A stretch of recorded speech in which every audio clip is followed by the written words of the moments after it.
In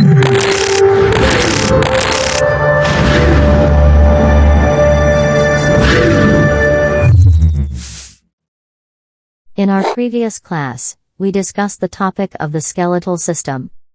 The skeletal system is a body system made up of bones and cartilage. It serves several important functions, including providing support for the body, protecting internal organs, facilitating movement, storing minerals such as calcium, and producing blood cells. In today's class, we will discuss the topic of nutrition. Nutrition refers to the process by which an organism takes in and uses food to maintain life and growth.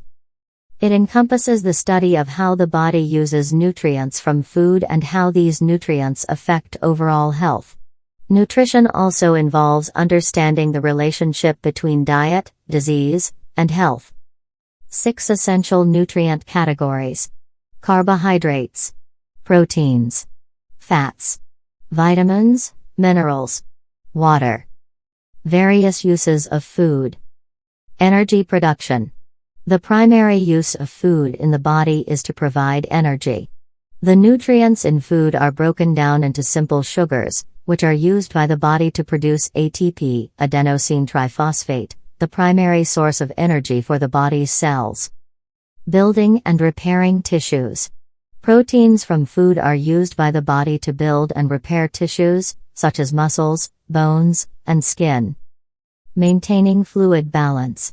Water from food and beverages helps to maintain fluid balance in the body and regulate body temperature. Supporting immune function.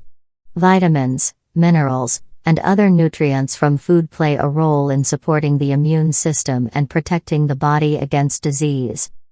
Thank you for watching. See you in the next video.